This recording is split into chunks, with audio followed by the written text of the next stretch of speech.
Petrobras anuncia aumento no preço da gasolina e do gás de cozinha. E você vai ver também. Começam a valer hoje as novas regras para o extrato bancário. Lula participa da cúpula do Mercosul no Paraguai e diz que não há atalho para a democracia.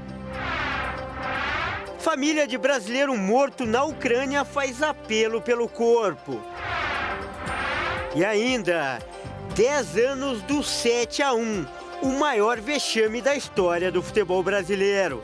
Tudo isso você confere a partir de agora, no Jornal das 18h30.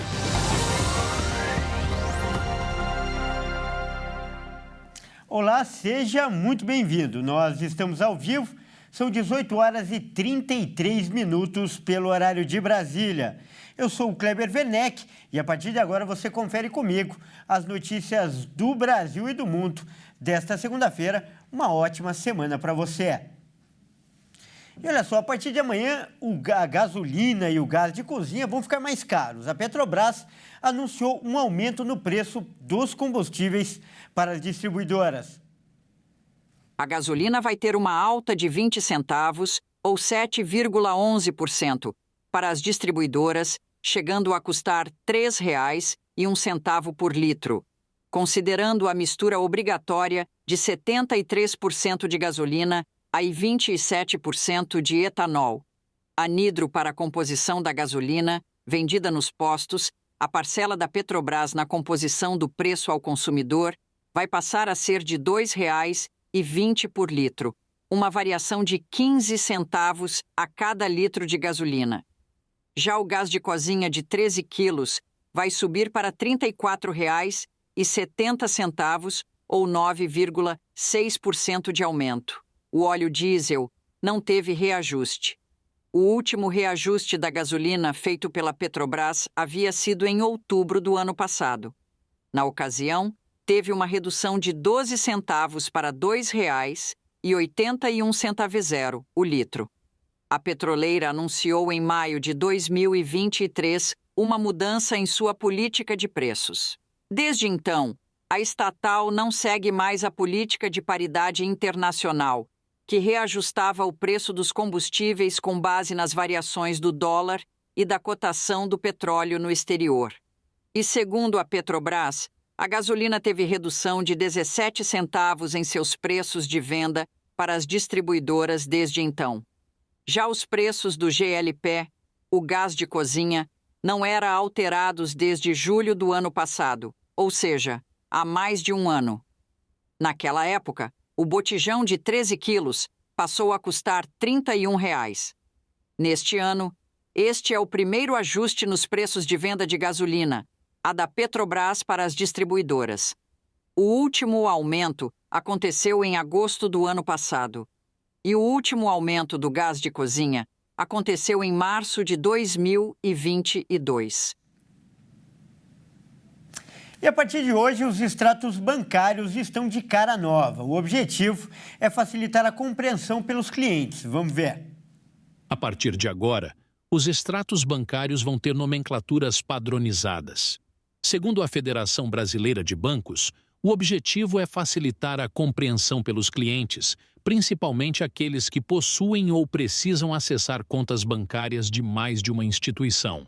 O extrato bancário é o documento disponibilizado pelas instituições financeiras e que resume as transações realizadas pelo cliente em sua conta bancária. Nesse primeiro momento, a mudança inclui apenas as denominações existentes para operações de saque e depósito. Depois, a estimativa é que a padronização se expanda para outras operações financeiras. A iniciativa pretende universalizar as informações e ampliar o acesso da população aos serviços bancários. A medida prevê tornar as informações mais acessíveis e de fácil compreensão. Atualmente, os bancos usam mais de 4.000 tipos de nomenclaturas diferentes em suas operações, o que pode gerar diferenças entre os bancos para um mesmo tipo de operação financeira. Entre os termos que aparecem nos extratos bancários estão o depósito de dinheiro em espécie no correspondente bancário, depósito em cheque nos caixas eletrônicos e saque de dinheiro em espécie no caixa convencional dentro da agência com cartão da conta.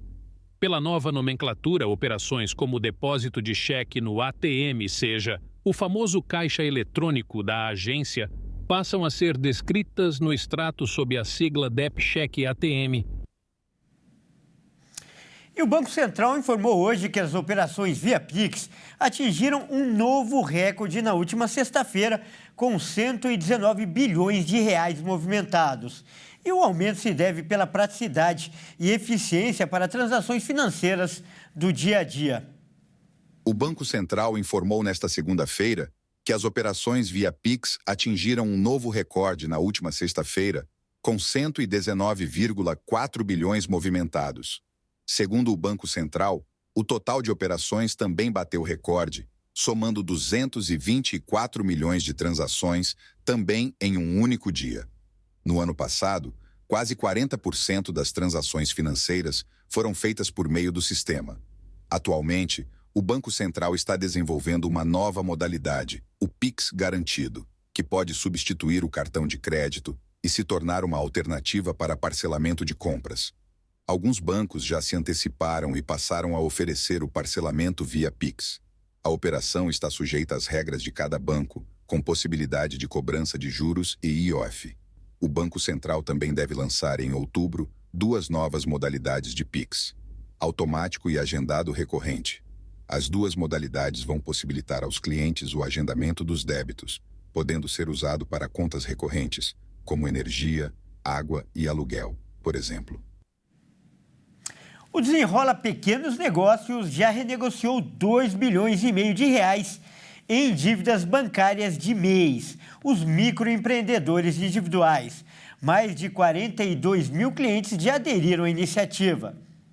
Quase 70 mil contratos já foram firmados no Desenrola Pequenos Negócios, de cerca de 42 mil empreendedores individuais. De acordo com a Febraban, o volume financeiro negociado teve um crescimento expressivo ao longo do mês de junho. No relatório de 12 de junho, o total renegociado era de 1,250 bilhão de reais. Já no dia 24 de junho, esse valor aumentou para 1,680 bilhão de reais. Nos últimos dias do mês, o total renegociado chegou a 2,480 bilhão, um aumento de 70% desde o início do programa. A proposta de renegociação de dívidas do governo federal inclui despesas bancárias não pagas até 23 de janeiro de 2024 de empresas de pequeno porte com faturamento de até 4,8 milhões anuais. E a Câmara dos Deputados começa a semana com todas as atenções voltadas para a regulamentação da reforma tributária. Hoje, os 7 deputados que estão fechando o relatório devem finalizar o texto, que será negociado com os líderes partidários. E o presidente da Casa, Arthur Lira, decidiu convocar sessão plenária extraordinária para fazer com que os deputados voltem para Brasília já neste começo de semana. Lira já reafirmou o compromisso de garantir a aprovação do texto antes do recesso parlamentar, que começa em 10 dias, mas integrantes do grupo de trabalho que analisou a regulamentação acreditam que a votação da proposta pode ser concluída ainda nesta semana. O grupo de trabalho apresentou o relatório com as sugestões de mudanças ao texto original enviado pelo governo. No mesmo dia, o Executivo determinou regime de urgência constitucional para o projeto, o que acelera a tramitação e retira a necessidade de os próprios deputados votarem um pedido de urgência. As bancadas temáticas e partidárias ainda devem articular mudanças no texto no plenário. Integrantes da Frente Ruralista, por exemplo, defendem e pressionam pela isenção para proteínas animais, como carnes bovinas e de aves. Mesmo com a defesa do presidente Lula para a isenção das carnes na cesta básica, os deputados do grupo de trabalho descartaram a mudança. Os congressistas afirmam que a medida poderia impactar no aumento da alíquota de referência que valerá para todos os demais itens. Nesta semana também deve avançar a análise da segunda proposta enviada pelo governo, que trata do Comitê Gestor do Imposto sobre Bens e Serviços, um dos impostos criados pela reforma. O grupo de trabalho que analisou o texto deve apresentar o relatório.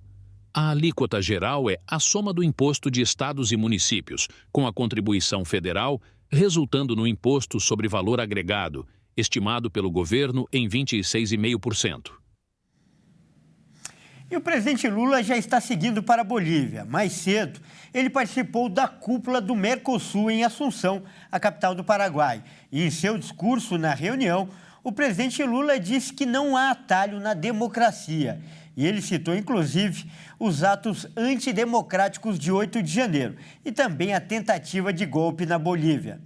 Durante a cúpula do Mercosul, o presidente Lula falou que é preciso permanecer vigilante contra falsos democratas. O presidente citou os atos antidemocráticos em Brasília e tentativa de golpe na Bolívia. Lula atribuiu a manutenção da democracia na Bolívia à firmeza do governo, à mobilização do povo e ao repúdio da comunidade internacional. Lula falou que Mercosul é resiliente e tem sobrevivido aos difíceis anos de desintegração e acrescentou que a democracia e o desenvolvimento andam lado a lado. A reação unânime ao 26 de junho na Bolívia e ao 8 de janeiro no Brasil demonstram que não há atalho da democracia em nossa região.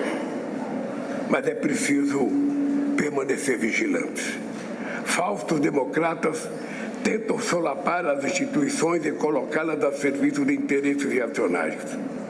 Enquanto nossa região seguir entre as mais desiguais do mundo, a estabilidade política permanecerá ameaçada.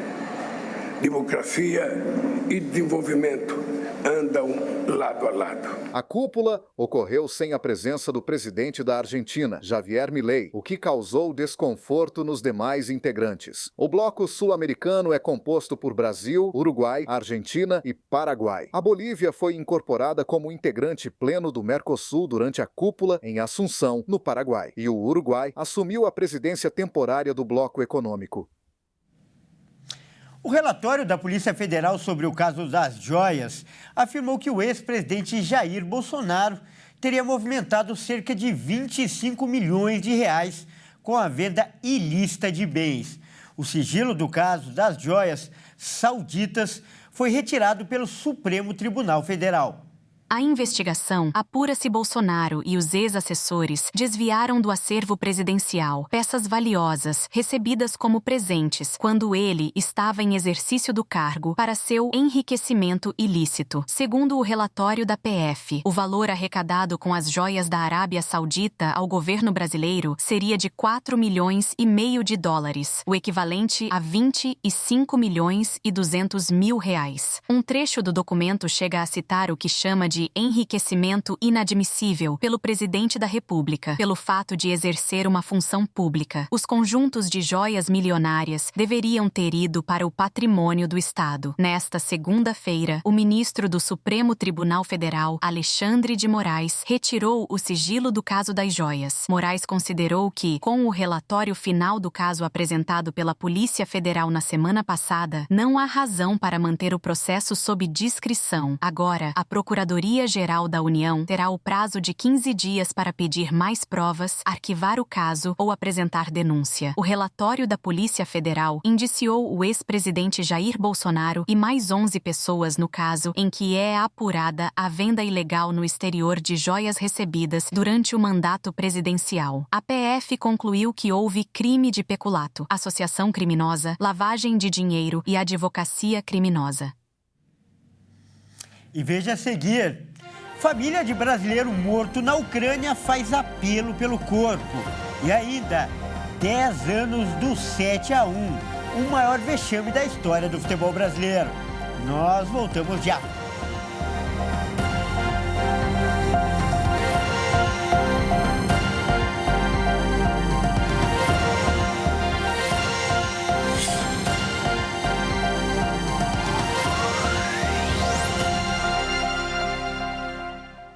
Mais uma vez, seja muito bem-vindo. Nós estamos de volta e ao vivo. São 18 horas e 48 minutos pelo horário de Brasília. E com uma notícia triste, um jovem brasileiro morreu na guerra da Ucrânia depois de quase 2 anos lutando como voluntário. Murilo Lopes Santos, de 26 anos, era da cidade de Castro, no Paraná. Segundo a família, Murilo embarcou para a Ucrânia em novembro de 2022. O jovem se alistou voluntariamente e chegou ao país do leste europeu com o desejo de lutar ao lado das forças ucranianas contra a invasão russa, que dura mais de 2 anos. Ele dizia que queria defender a Ucrânia por considerar um ato de covardia o ataque da Rússia. A mãe de Murilo, Rosângela Pavim Santos, disse que ficou com aquilo na cabeça e no coração dele. Ela acrescentou que era o ideal que ele tinha. A guerra começou em 24 de fevereiro de 2022, quando a Rússia invadiu a Ucrânia e fez ataques pela terra, pelo ar e pelo mar. A mãe disse que sempre foi contra a decisão do filho, mas não conseguiu impedir a ida dele para lá. No Brasil, o jovem serviu o exército no município de Castro por cerca de 1 ano e meio e saiu apenas porque a instituição deu baixa após ter prestado o tempo de serviço militar. A mãe lembra que ele tinha o sonho de seguir na carreira militar. Em conversas com a mãe, o jovem relatava que não queria mais voltar a morar no Brasil e que tinha escolhido a Ucrânia como país para viver. A notícia da morte chegou por meio de um colega de combate de Murilo, que mandou mensagem para o pai dele nas redes sociais na sexta-feira. Ninguém da Ucrânia ou de embaixadas fez contato com a família. Agora, a família tenta trazer o corpo do filho para o Brasil. Olha, e mais cedo, no Redação Hit, edição da tarde, eu conversei com a dona Rosângela, que é a mãe do Murilo. Vamos conferir. Em nome de toda a nossa equipe, a gente lamenta esse episódio e deseja força para a senhora, que Deus conforte o seu coração. Queria perguntar para a senhora como a senhora recebeu essa notícia da morte do Murilo. Boa tarde. A gente recebeu a notícia através de um oficial que trabalhava com ele no mesmo batalhão, que contatou o WhatsApp do meu esposo e mandou a mensagem que era para a gente entrar em contato o mais rápido possível. Aí a gente ligou e ele deu a notícia. Tá certo, então. Eu queria só mais rapidinho que a senhora comentasse, na época que ele decidiu servir lá, lutar como voluntário. A senhora, qual foi a reação da senhora? Por que ele decidiu? E a senhora chegou a pedir para ele não ir? Sim, a gente pediu. A vontade da gente não era que ele fosse, né? Mas ele foi em busca do ideal, do que ele acreditava e não teve que segurasse. E a primeira-dama dos Estados Unidos, Jill Biden, esteve hoje em Washington, um dos colégios eleitorais mais importantes do país, para tentar adquirir votos para o marido. E garantiu que o presidente vai continuar na disputa eleitoral. Acompanhe. A primeira-dama dos Estados Unidos, Jill Biden, fez uma declaração pública em apoio ao marido, o presidente Joe Biden, destacando que ele disputará a reeleição. A primeira-dama continua sendo uma das maiores defensoras de Biden.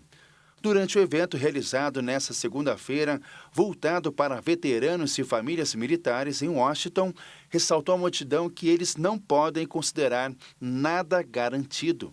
Washington é o primeiro dos 3 estados decisivos que ela esteve visitando nesta segunda-feira.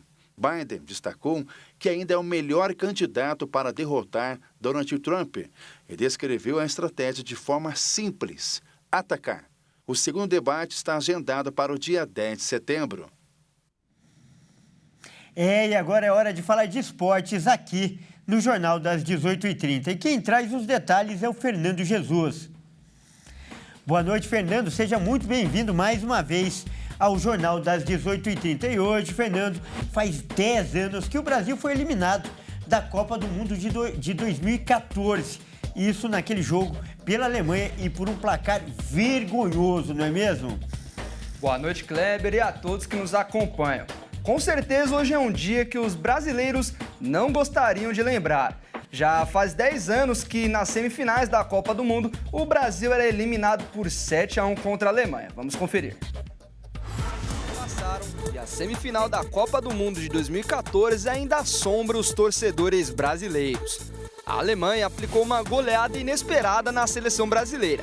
E o placar de 7-1 virou motivo de piada e de memes nas redes sociais. A partida foi no estádio do Mineirão, em Belo Horizonte, e a Alemanha foi a campo com um elenco recheado de craques, como o goleiro Manuel Neuer, Thomas Müller, Schweinsteiger e o maior artilheiro de Copas do Mundo, o atacante Miroslav Klose.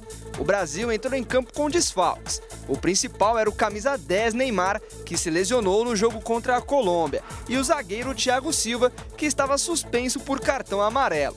Para os alemães, o jogo foi um marco histórico, e essa inclusive foi a última alegria dos alemães com a seleção.